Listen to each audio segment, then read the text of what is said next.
Here I am at the seaside. It's not exactly a warm, sunny day. You can see I'm wearing my Doctor Who scarf and a coat which kind of evokes Doctor Who a little bit, to my mind at least. You can call me the Doctor if you like. Anyway, behind me you can see quite the fairly rough sea, really. I mean, the sea does get a lot rougher than this, but it is quite windy.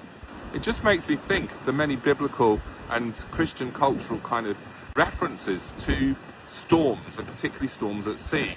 I mean, obviously one of the ones that springs to mind is Jonah. When Jonah had got himself into such a pickle and a mess because of his disobedience to God, there he was in the storm, and the other sailors were frightened they were going to die because the waves were obviously a lot worse than those. And they said to him, look, it's because of you, we're going to have to throw you overboard. And they did. He was saved through that. And it's really interesting because fast forward until the life of John Newton, and we see this kind of decline in his life to the point where he was actually being rescued on a ship, but that ship was in danger of being sunk. And in fact, he was considered to be so evil that some people said, you're like Jonah. I mean, they didn't actually threaten to throw him overboard, but they wondered if God was judging them for having this evil man on board their ship. And yet, somehow, this renegade prayed. When he prayed, God heard him and he answered him, and he was brought, in the words of a great Christian song, lighthouse, safe to shore. You know, Jesus is our lighthouse and he brings us safe to shore. He brings us through storms in life, storms which are often metaphorical rather than physical.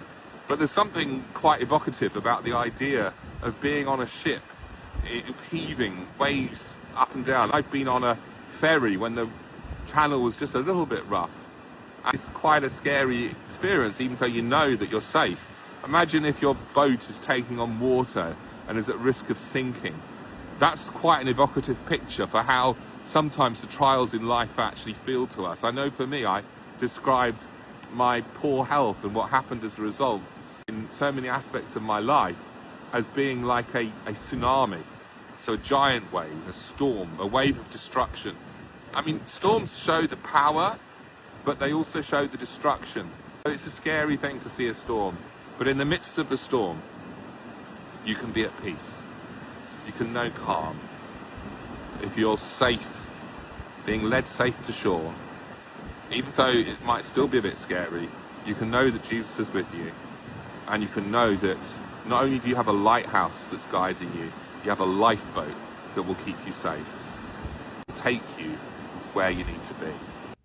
Amazing Grace, How Faith Grows in the Human Heart by John Newton and Adrian Warnock includes a mixture of chapters explaining the importance of Newton and why his teaching matters to us today, mixed in with his own autobiography, teachings that are both letters and sermons. Allow this man, who was once a slave trader and then became a compassionate pastor, who fought for abolition of slavery, also wrote the world's most famous hymn. Allow this book to explain why that hymn is so important to us today.